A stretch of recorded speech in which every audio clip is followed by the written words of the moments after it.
O continente americano, com a área total aproximada em 42,5 milhões de quilômetros quadrados, possui uma característica um tanto quanto peculiar. O segundo maior continente do mundo é dividido em 35 nações, e possui como um todo inúmeros recursos naturais, vastas florestas e uma beleza inigualável. Dentre as inúmeras belezas naturais desse continente podemos citar as Cataratas do Iguaçu no Brasil e na Argentina, o Grand Canyon no Rio Colorado, Estados Unidos, ou os recifes de corais em Belize. O continente americano é excepcionalmente rico em diversidade cultural devido à sua história de migração, colonização e influências de povos indígenas, europeus, africanos e asiáticos, e que podemos resumir dizendo que o continente americano é uma colcha de retalhos cultural, onde a diversidade é celebrada e as influências de várias culturas se fundem para criar uma rica tapeçaria de tradições, arte e vida cotidiana. Isso torna o continente americano um lugar fascinante para explorar a diversidade cultural. Contudo, uma dúvida fica pairada no ar. Como um continente tão rico e com todo o potencial cultural, social e até mesmo natural possui uma clara divisão econômica, onde sobretudo os Estados Unidos e Canadá conseguiram uma forte evolução econômica enquanto seus irmãos ao sul ainda estão em uma situação bem inferior economicamente falando? Por que, apesar dos anos passarem, a América Latina continua pobre? Para começarmos a ter uma resposta, precisamos voltar ao ano de 1492. Nesse ano, Cristóvão Colombo chega às Ilhas Caribenhas, marcando o início do contato europeu com o continente americano. A partir da chegada de Colombo, outros exploradores europeus seguiram, estabelecendo colônias e rotas comerciais em várias partes das Américas.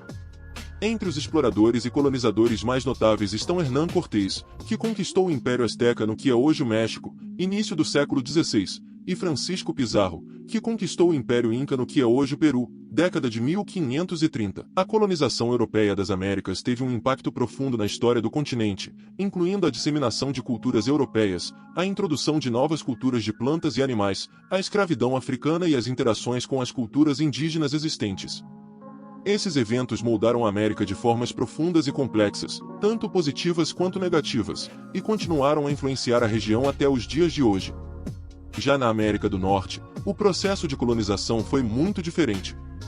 Começando no início do século XVII, a Inglaterra estabeleceu uma presença significativa na América do Norte com a fundação de colônias como Jamestown, na Virgínia, em 1607, e Plymouth, em Massachusetts, em 1620. Os colonos ingleses buscavam oportunidades econômicas, como a exploração de recursos naturais e o comércio, e essas colônias iniciais logo se multiplicaram ao longo da costa leste. Enquanto isso, os franceses também estabeleciam uma presença notável na América do Norte, especialmente nas vastas terras do Canadá e ao longo do vale do rio Mississippi. As colônias francesas eram conhecidas por sua exploração do comércio de peles e pelas relações amigáveis com muitas tribos indígenas. Os espanhóis foram os primeiros europeus a estabelecer colônias na América do Norte, incluindo a Flórida, partes do sudoeste dos Estados Unidos e partes da Califórnia. Além disso, a Espanha estabeleceu uma rede de missões na Califórnia, com o objetivo de converter e civilizar as populações indígenas locais. Outras nações europeias também tiveram seu papel na colonização.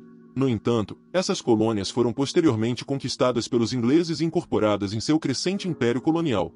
Com o passar do tempo, as colônias europeias na América do Norte cresceram e se expandiram, eventualmente dando origem aos Estados Unidos e ao Canadá. A colonização teve impactos profundos e duradouros na história, cultura e sociedade da região, deixando um legado que ainda é sentido hoje. Mas isso auxilia a entender as diferenças entre os dois tipos de colônias, mas ainda não responde à pergunta: por que a América Latina continua pobre?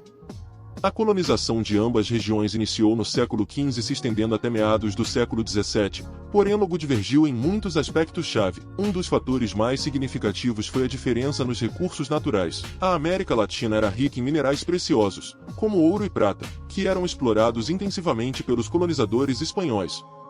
Esses recursos eram altamente valiosos no comércio global da época e ajudaram a enriquecer a Espanha. Em contraste, a América do Norte não tinha tais recursos em abundância.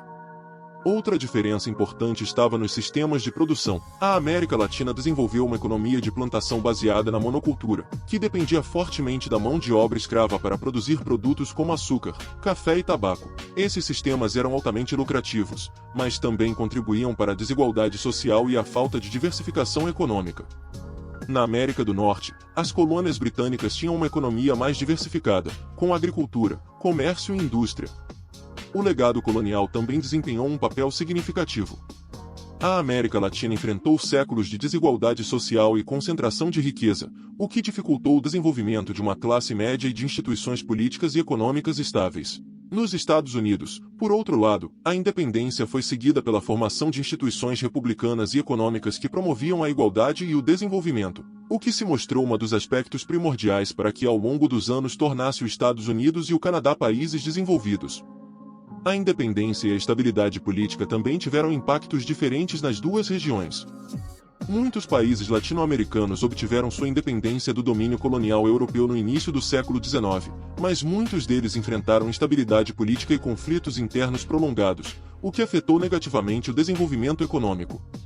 A instalação do populismo e muitas vezes o Estado sendo centralizado nas mãos de uma só pessoa ou classe dominante fizeram com que a América Latina passasse e ainda esteja sofrendo com instabilidades políticas e sociais. Por último, a América Latina historicamente investiu menos em educação e saúde de qualidade em comparação com a América do Norte, o que limitou o desenvolvimento do capital humano e a capacidade de competir globalmente. Essas diferenças históricas na colonização e no desenvolvimento econômico continuam a moldar as disparidades econômicas na América Latina e na América do Norte até os dias de hoje. Para ajudar a exemplificar essa discrepância entre as duas Américas, vamos verificar os dados econômicos, ao qual podemos usar os dados do PIB, por exemplo. Enquanto os Estados Unidos sozinho possuem um PIB de 18,6 trilhões de dólares, o Brasil, dono da maior economia da América Latina, possui um PIB de 1,8 trilhões de dólares, cerca de 1/10 do PIB estadunidense segundo dados do FMI.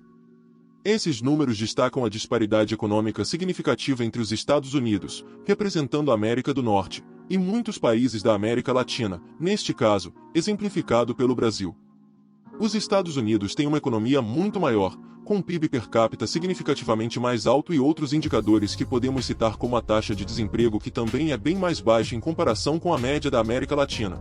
Me diga lá nos comentários, o que os Estados Unidos e Canadá têm que o restante dos países da América Latina não tem? O que você acha que esses países precisam para evoluir socialmente também suas economias? E qual a solução para que algum dia possamos equiparar a situação desses países? Equiparar as disparidades econômicas entre as Américas do Norte e Latina é um desafio complexo que envolve uma série de fatores políticos, econômicos e sociais. Não existe uma solução única ou fácil para abordar essa questão, mas algumas estratégias que podemos citar são os investimentos em educação de qualidade, principalmente em educação básica, tendo uma maior atenção com a educação das crianças e adolescentes. Desenvolvimento de infraestrutura, incluindo portos, estradas, energia e tecnologia da informação, um combate efetivo à corrupção, visto que a corrupção não permite um clima de negócios favoráveis ao desenvolvimento e ao empreendedorismo.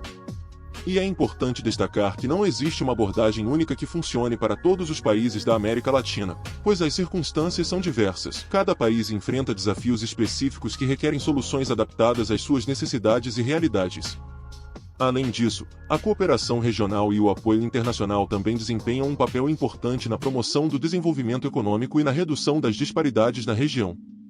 Se você chegou até aqui, e isso de alguma forma te proporcionou algum desenvolvimento ou até mesmo entretenimento, peço que deixe seu gostei e também se inscreva no canal. Estamos no início do canal e gostaríamos de continuar proporcionando mais conteúdos como esse, mas somente com o seu engajamento, poderemos continuar no YouTube. Agradeço sua participação e convido a assistir o vídeo que está aparecendo ao lado. Muito obrigado, valeu e falou!